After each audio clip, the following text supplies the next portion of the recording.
Los hombres y mujeres recordados como pistoleros del Viejo Oeste no fueron formados solo por la violencia. Vivían dentro de economías construidas sobre pilares de riesgo, exceso y estabilidad. Lugares donde la supervivencia a menudo dependía de hábitos que adormecían el dolor o agudizaban los nervios. La adicción formaba parte de sus vidas. Se mezclaba con su trabajo, reputación, decisiones que los seguían y los legados de sus resultados. Para comprender estas figuras, sus vicios deben verse como fuerzas históricas. Fuerzas que determinaron quiénes se volvieron héroes populares y quiénes desaparecieron en tierras sin nombre.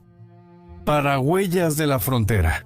Esta es la historia de 5 famosos pistoleros, sus vicios preferidos y los relatos de dependencia que los siguieron, como sombras bajo un sol poniente.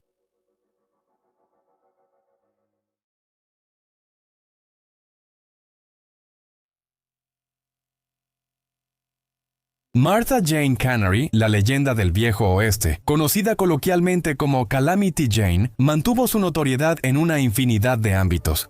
Era famosa por su puntería de águila y uno de los disparos más precisos del oeste.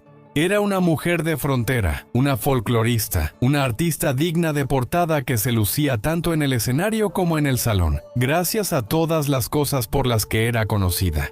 La más notable de todas era el alcohol. El whisky era central en la vida del oeste.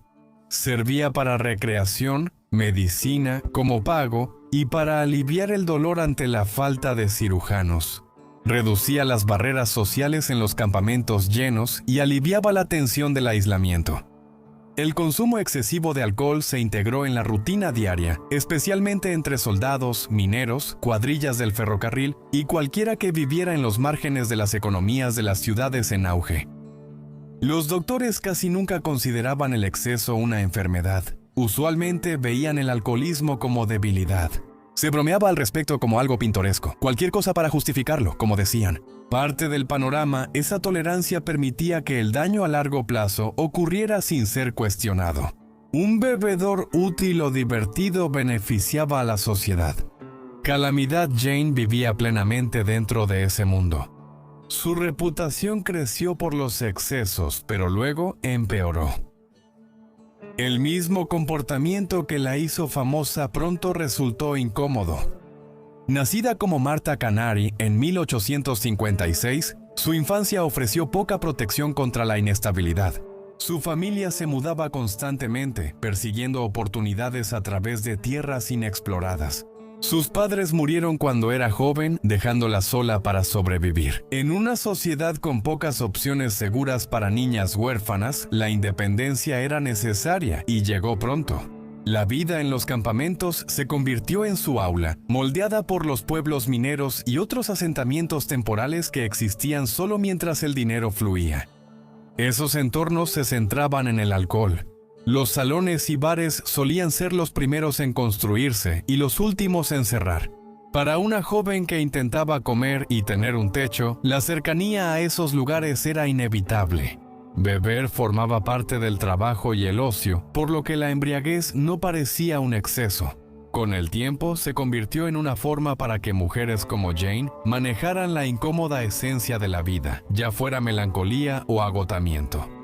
Una vez que Calamity Jane forjó su identidad pública, el alcohol se volvió parte del trabajo. Sus ingresos venían de lugares donde la bebida impulsaba negocios, salones, casas de juego, burdeles y espectáculos itinerantes. El whisky reunía gente y facilitaba gastos, generando rituales con los clientes. Negarse a beber la haría ver extraña. Beber en exceso sin disculparse fortalecía su posición en espacios dominados por hombres que valoraban la valentía y el espectáculo.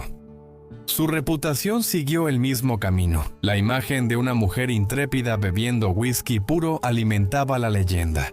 El lenguaje rudo, la actitud desafiante y las imágenes de embriaguez se usaban para vender dureza. La sobriedad habría afectado la personalidad que el público pagaba por ver, así que la actuación seguía cada noche. A finales de 1870, el costo de esa rutina ya era difícil de ocultar. Los informes dicen que Calamity Jane se desviaba de la ruta o olvidaba partes del viaje. El incidente donde se perdió días en un viaje corto no requirió mucha explicación. Su comportamiento claramente mostraba señales consistentes con una dependencia a largo plazo. Con el desarrollo occidental, los asentamientos se volvieron pueblos y las reglas sustituyeron la improvisación. Los salones fueron supervisados.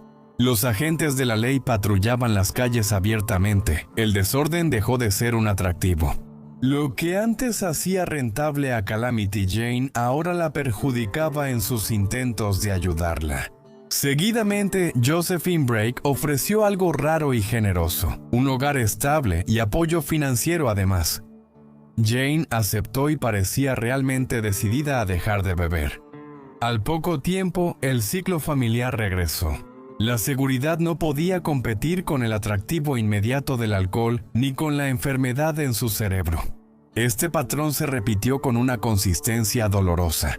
Buffalo Bill Cody intervino varias veces, ofreciendo trabajo o protección bajo esa idea. Todo era solo otra oportunidad de estabilizarse. Cada esfuerzo acababa igual. Con los años, el cuerpo de Calamity Jane comenzó a fallar de formas que los médicos de entonces conocían bien. Hinchazón en extremidades, dificultad para respirar y largos periodos inconscientes indicaban insuficiencia hepática avanzada y un corazón al límite. Frases como inflamación de los intestinos suavizaban la verdad. Los médicos sabían a dónde llevaba este camino. Ella deambulaba por los pueblos sin recordar dónde había dormido. Sus pertenencias desaparecían, luego los nombres y después recuerdos enteros. Dependía cada vez más de la amabilidad de desconocidos. El alcohol le quitó lo poco que quedaba de esa independencia infantil, dejándola expuesta a un mundo que hacía mucho la había dejado atrás. Sin embargo, el arrepentimiento nunca desapareció por completo. Jane veía su alcoholismo como un defecto y lo decía abiertamente. Incluso intentó mandar dinero para la educación de su hija. Y aún así, cada intento de responsabilidad terminaba de la misma manera. Calamity Jane murió rodeada de borrachos anónimos, no de figuras famosas. Después de su muerte, la leyenda regresó a los periódicos, revivió hazañas exageradas e inventó registros de servicio. La sociedad suavizó su alcoholismo, una misión más fácil que explicarlo, y enterrada junto a Bill Hickok, logró una victoria simbólica en la muerte que nunca consiguió en vida.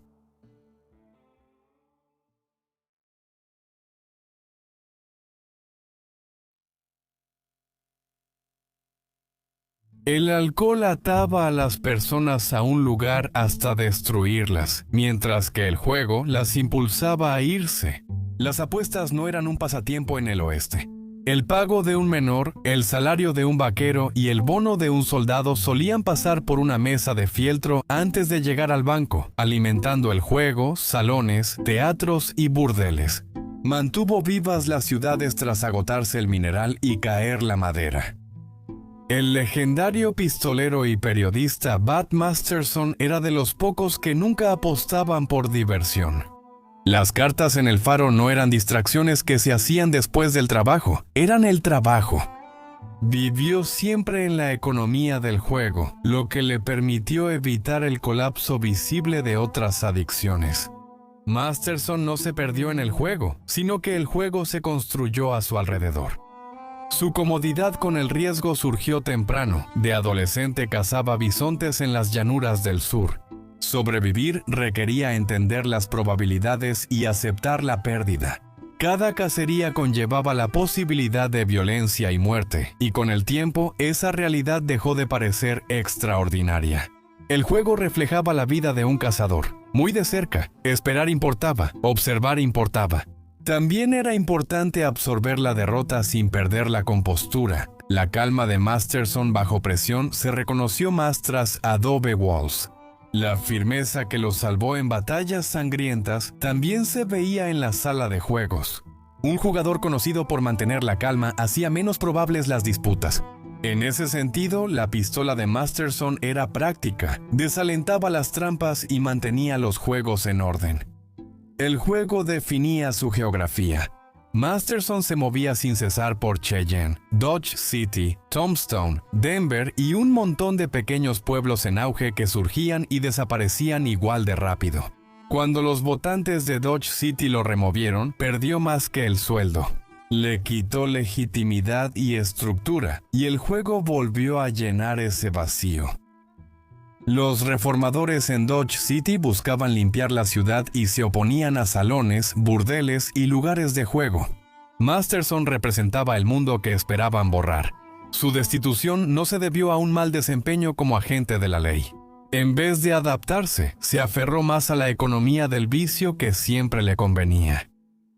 Ese camino lo llevó a Tombstone y al Salón Oriental, una casa de apuestas manejada más como negocio que cantina. Había grandes sumas en juego, junto con reputaciones.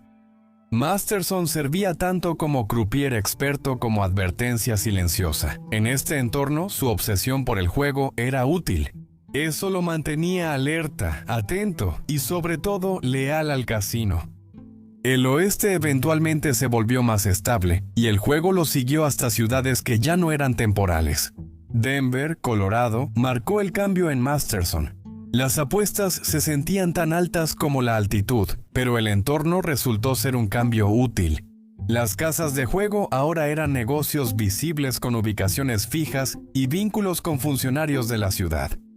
Su participación en el Teatro de Variedades Palacio indicaba que el cambio de propiedad sugería estabilidad y respetabilidad, al menos en papel.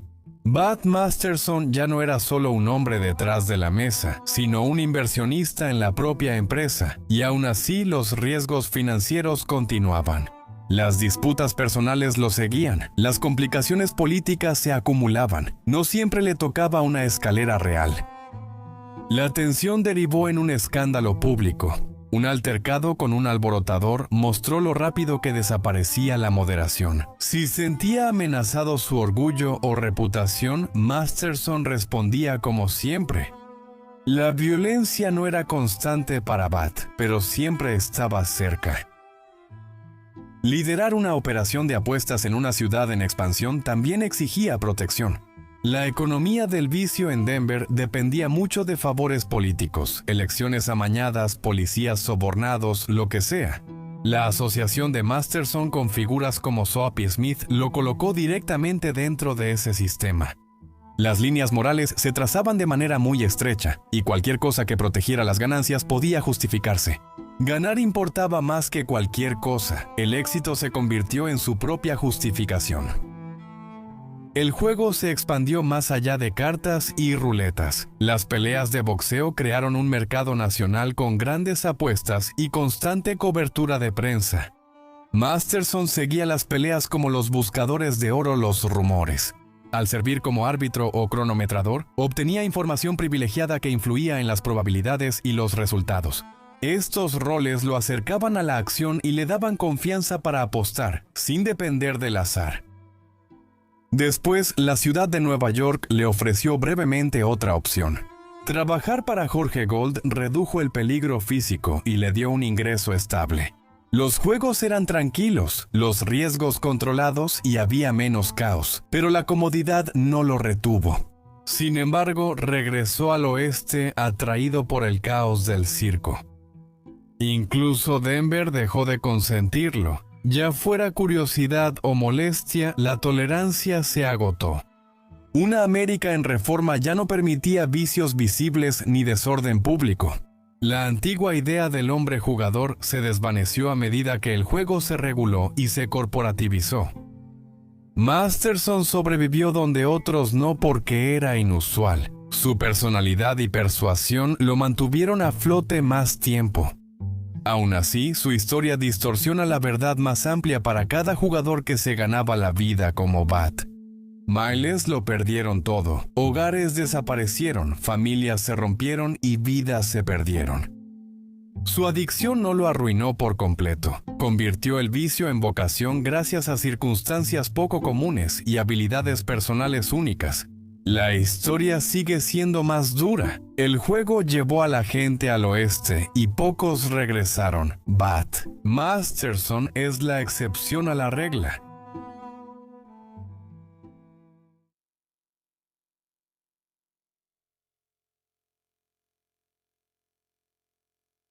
La violencia relacionada con el hombre, llamado Bornholm, no puede explicarse simplemente como una adicción.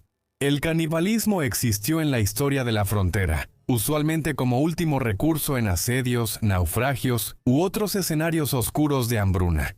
La historia de Helm inicia cerca de esa línea y luego la cruza ampliamente. Lo que cambió fue su propósito, porque comer carne humana dejó de ser una respuesta a una crisis y se convirtió en una patología que usaba cuando le convenía. Las dificultades diarias no explican ese cambio. Miles en los caminos sufrieron hambre y aislamiento sin convertir el asesinato en práctica común. Helm destaca por cómo reaccionó ante situaciones extremas. Él soportó sufrimiento, pero lo usó como excusa para tomar lo que quería. Los relatos de su infancia muestran un patrón previo al hambre. La pobreza y el desplazamiento eran comunes, pero el comportamiento de Helm era distinto. El conflicto escalaba rápidamente a su alrededor, a menudo sin mostrar enojo visible. La violencia que lo seguía parecía deliberada. La autoridad nunca importó mucho en su mundo. Alguaciles y jueces eran despreciados, como si las reglas no fueran para él. Esa actitud después se amplió hasta que se tragó la ley y eventualmente el valor de la vida humana. Bornholm no tenía las restricciones que limitaban a otros. El matrimonio no frenó esa trayectoria y la vida doméstica fue otro espacio para dominar. Su esposa, Lucinda Frances Browning, soportó la peor parte de esa violencia. Su miedo era intenso. Ella realmente esperaba morir a manos de su esposo. Cuando el matrimonio colapsó, no hubo ningún duelo que lamentar. Las deudas y los lazos sociales desaparecieron, dejando a Helm sin rumbo y sin rendir cuentas. Las historias de su primer asesinato confirmado marcan una línea divisoria clara. Helm actuó rápido, tomó lo necesario y siguió sin entrar en pánico. Era experto en borrar la escena del crimen, quitando el cuerpo y el arma antes de desaparecer. Lo peor de todo es que nada en las consecuencias sugería conmoción o arrepentimiento. Helm manejaba el asesinato como un problema resuelto. Fingir locura después sirvió para un propósito práctico. Años más tarde, un arresto y su internamiento en un manicomio lo detuvieron en seco. Al final, fue una pausa inútil en la vida de Helm. Esperó y luego escapó. El hambre lo llevó al canibalismo y sorprendentemente no dudó ni sintió repulsión. Tras los hechos, el cuerpo se procesó como alimento. Las habilidades de caza de Helm se adaptaron fácilmente, haciendo de un acto extremo una tarea común. Después de ese primer cruce, la barrera nunca regresó. El canibalismo se volvió una opción entre otras. Matar podía proporcionar comida, dinero o simplemente calmar esa comezón en su cerebro. Helm hablaba abiertamente de estos actos, a veces con sutil orgullo. El impacto fortalecía su reputación y mantenía a los demás en guardia. Incluso los círculos de forajidos tenían límites y Helm los superaba. Los bandidos dependían de la lealtad y de una codicia por el dinero. Helm necesitaba sangre para saciar su sed. Mataba y consumía a sus compañeros, rompiendo los códigos de los forajidos. Ni en una tierra llena de sombras podían confiar en él.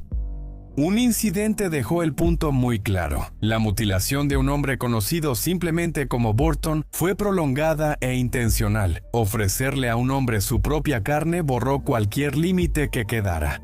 Este era el dominio de Bornholm expresado en su forma más extrema. No había sustancias ilícitas causando dependencia química, pero su cerebro estaba claramente enfermo. El poder organizado solo lo toleraba si era útil. Las autoridades mormonas lo emplearon para actos violentos encubiertos, pasando por alto sus métodos hasta que la atención negativa siguió a dichos crímenes. Los infames círculos de vigilantes bajo el alguacil Enrique Plumer hicieron lo mismo. La captura de Helm marcó un cambio. Las comunidades dejaron de absorber a delincuentes extremos como parte del caos fronterizo. La acción de los vigilantes terminó con su movimiento y su utilidad, y lamentablemente la ejecución siguió según las autoridades. Si no podía ser contenido, no merecía vivir. Boone-Helm sigue siendo un caso extremo. La hambruna no lo creó y la frontera no exigía su comportamiento. El canibalismo comenzó como una respuesta. Luego se endureció hasta convertirse en estrategia antes de asentarse como un hábito.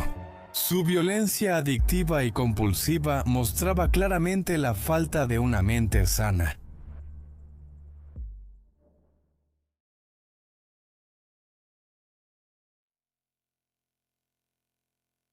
Lo que surge de los registros sobre el legendario Wyatt Barry Earp es una figura muy diferente al limpio hombre de la ley que recuerda la gente. Registros de arrestos y órdenes judiciales vinculan a Wyatt Earp con el negocio. Prostitución. Estos no fueron encuentros aislados con el escándalo y la intriga. Lo siguieron de pueblo en pueblo y le generaron ingresos constantes. La prostitución era un pilar tan confiable para él como su pistola o su placa. Desde esa perspectiva, el comportamiento de Earp no era una adicción médica, pero funcionaba igual. Regresaba una y otra vez al mismo mundo económico porque le ofrecía dinero, estatus, influencia y una sensación de control. Siempre que había mano de obra masculina y las leyes eran flexibles, él aparecía pronto. Esto sucedía tan seguido que no parecía coincidencia. Los burdeles y cuartos traseros de casas de baños prosperaban porque la gente lo exigía.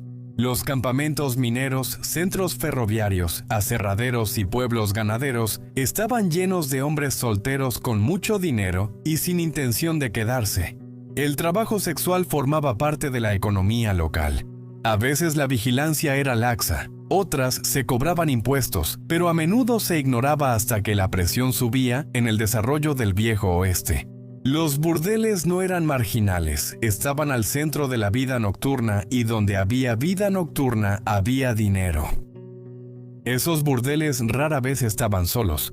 Mesas de juego, venta de licor, estafas y redes de protección formaban todo un solo sistema operativo. El papel de Wyatt Earp encajaba perfecto, ya fuera con una placa patrullando o administrando un salón y repartiendo cartas. Sus posturas favorecían mantener el vicio controlado y lucrativo en vez de eliminarlo. La pérdida personal marcó la vida de Wyatt. La muerte repentina de su primera esposa y su hijo truncó su camino hacia una vida doméstica estable. Después, él se dejó llevar y las relaciones estables se volvieron temporales. La prostitución ofrecía cercanía y compañía sin ninguna obligación. Además, ofrecía el primer incentivo para los jóvenes, el dinero. Ese atractivo para Wyatt Earp y sus hermanos era práctico por encima de todo. Una excursión en Peoria, Illinois, marcó su entrada al trabajo sexual organizado. La ciudad era conocida nacionalmente por tolerar el vicio hasta que los forasteros se quejaban. Los burdeles flotantes y leyes poco estrictas la hacían un campo de entrenamiento ideal para quien aprendía a moverse en las zonas grises fronterizas. Los registros de arrestos de 1872 revelan mucho más que las novelas de 10 centavos. Wyatt y su hermano Morgan recibieron multas más altas que otras personas encontradas en el lugar. Los tribunales solían imponer sanciones mayores a los operadores, no a los clientes. Estas multas implican responsabilidad de la casa. Todo bajo el apellido de la familia Earp, los documentos del directorio de la ciudad añadieron otra capa. Wyatt aparece como residente dentro del burdel. Lo ubicaba en el lugar como el hombre responsable de manejar disputas, intervenir, revisar comunicaciones y proteger las ganancias de quienes vivían allí. No era una simple conveniencia ni un amor de verano. Eso señalaba la inversión directa de Wyatt Earp en el negocio del trabajo sexual, una de las aventuras más notorias de Wyatt. El barco cañonero de Beardstown existía justo para anticipar las redadas locales. Al moverse entre jurisdicciones, estas operaciones dificultaban y retrasaban la aplicación de la ley. La presencia de Earp lo sitúa en un mundo ambulante de vicio que exigía conocer cómo pensaba y actuaba la policía. La percepción pública lo seguía de cerca. Los periódicos en Illinois lo llamaron alborotador habitual y le pusieron apodos que insinuaban holgazanería y desafío a la autoridad. Esas etiquetas no se fueron con él al oeste, solo se desvanecieron y luego quedaron ocultas bajo las historias que él mismo creó sobre sí. Cuando Earp llegó a Wichita, entró directamente en una operación organizada, en lugar de caer en el vicio por accidente. Su hermano James Earp ya administraba un burdel y Wyatt se unió sin dudarlo. Algunas mujeres que trabajaban ahí usaban el apellido Earp para protección y reconocimiento. Los debates sobre si Wyatt era gerente o matón ignoraban lo principal. En las economías de la prostitución, el control se basa en imponer orden y responder a amenazas o violencia, incluso su promesa creíble. Mantuvo a los clientes controlados y a los rivales lejos. La reputación de Earp benefició al negocio, resolviendo disputas rápido y creando una imagen heroica. La placa encajó perfecto en el arreglo y ayudó a eliminar a competidores sin el mismo acceso. Los líderes comunitarios aceptaban la superposición si las calles permanecían tranquilas y el dinero seguía fluyendo. El movimiento de una ciudad en auge a la siguiente seguía un ritmo familiar. Peoria dio paso a Wichita, luego a Dodge City. Cada parada compartía las mismas características. Mujeres solteras, poca supervisión y una demanda constante de vicios. Las relaciones personales reforzaban esa dependencia una y otra vez. Sus socios más cercanos provenían del negocio del comercio sexual. Los acuerdos comerciales se mezclaban con lazos íntimos, lo que hacía más difícil separar el sustento de la compañía. Más adelante en su vida, Earp trabajó para difuminar esta historia.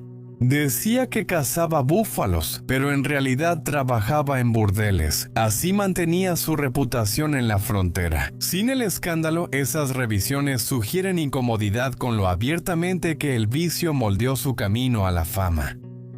La cultura popular limpió la imagen. Wyatt Earp entró en Hollywood. Los burdeles se volvieron salones coloridos y los proxenetas se transformaron en guardianes leales.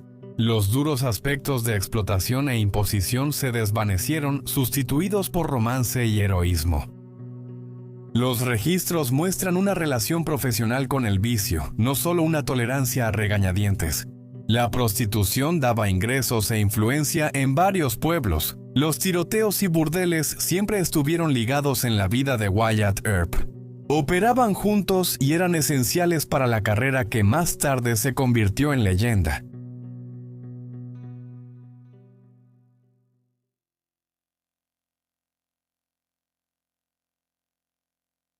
Bajo la imagen familiar de John Henry, Doc Holliday aparece con una escopeta al hombro y una sonrisa burlona en el rostro.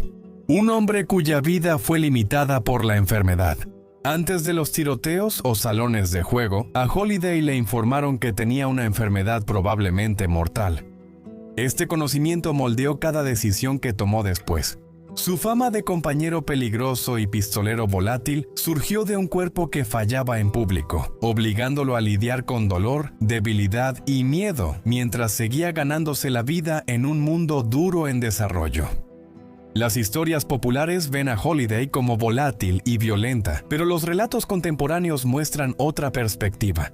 Le diagnosticaron tuberculosis a principios de sus 20, cuando la mayoría apenas iniciaba su vida adulta.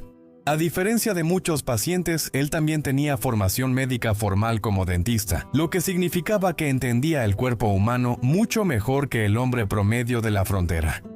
La tuberculosis actuó como la fuerza central alrededor de la cual giró la vida adulta de Holliday. La enfermedad era humillante e implacable.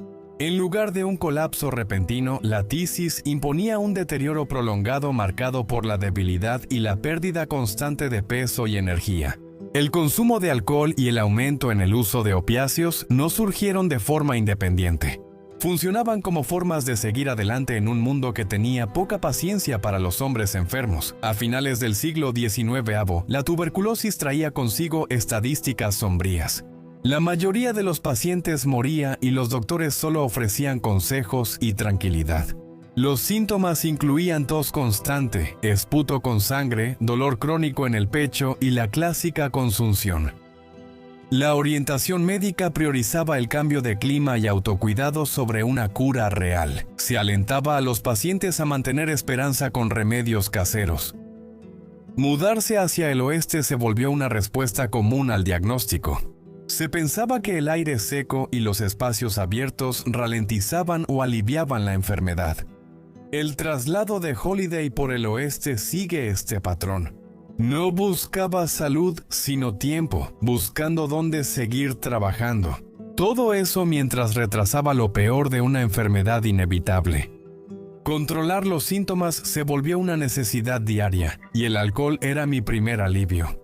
El whisky se recomendaba para calmar la tos y ayudar a dormir en reuniones sociales. Ayudaba a ocultar la debilidad y reducir la autoconciencia causada por la tisis. Beber permitía que la festividad continuara temporalmente. Siguiendo esta lógica médica, los opiáceos funcionales se volvieron algo natural. El láudano, una tintura de opio, era legal, fácil de conseguir y sobre todo recetado de manera rutinaria. Tras la guerra civil, el uso de morfina creció y se veía como un método legítimo para controlar el dolor y la dificultad respiratoria. Para los pacientes con tuberculosis, estos medicamentos hacían posible la actividad diaria por cortos periodos. Parecía un milagro. Como muchos, la dependencia de Doc Holliday a los opiáceos comenzó por motivos médicos y luego fue socialmente aceptada. Las dosis regulares le permitían viajar, pasar horas en las mesas de juego e interactuar con el mundo salvaje del oeste. La tuberculosis también destruyó su profesión original. La odontología requiere contacto cercano y la confianza de los pacientes.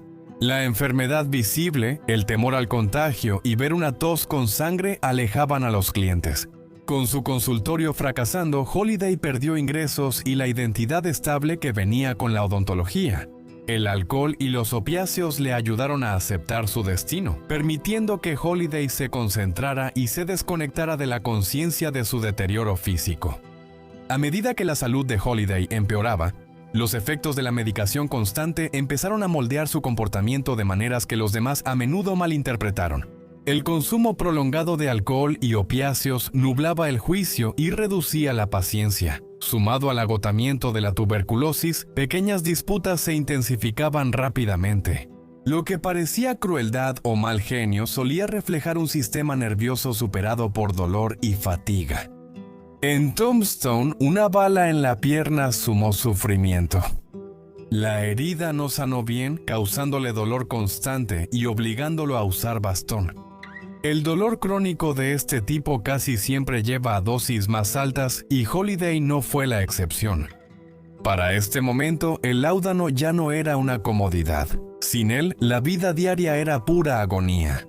Los observadores no podían ignorar las señales de deterioro. Lo describían como demacrado, encorvado, angustiado y atormentado por ataques de tos que interrumpían la conversación. Los demonios de la enfermedad los seguían a cada habitación. Vivir con un diagnóstico terminal conllevaba su propia carga psicológica. Holiday sabía que la muerte se acercaba, solo que no sabía cuándo. La incertidumbre causaba ansiedad e ira latente sin rumbo. Los opiáceos calmaban estos miedos y la desesperación cuando amenazaban con abrumarlo. A mediados de 1880, hasta estos apoyos fallaron. El juego requería una resistencia que ya no poseía, y viajar lo agotaba. Las sustancias que antes permitían el trabajo y movimiento, ahora eran su único salvavidas para existir. Glenwood Springs, Colorado, representó el último esfuerzo de Doc para preservar su dignidad en lugar de depender de su falso milagro. Las aguas minerales ofrecían consuelo, su calidez, un escape fugaz ahí. A los 36 años, Holiday murió tranquilamente, alerta hasta el amargo final que se le había prometido. Años antes, todavía era joven según los estándares comunes, pero mayor de lo que muchos esperaban verlo en plenitud. Su adicción tiene sentido. La medicina de la época lo alentó, la sociedad lo aceptó y muchos lo vieron necesario para sobrevivir mediante opiáceos. Holiday pudo trabajar, viajar y, lo más importante, mantenerse presente mucho más tiempo de lo esperado por su enfermedad. Su historia y las historias de Calamity Jane y compañía no son únicas en la frontera. El nombre del juego en el viejo oeste era la dependencia, y para muchos esa enfermedad de la dependencia forjó su folclore en la historia estadounidense mucho más que cualquier otra cosa.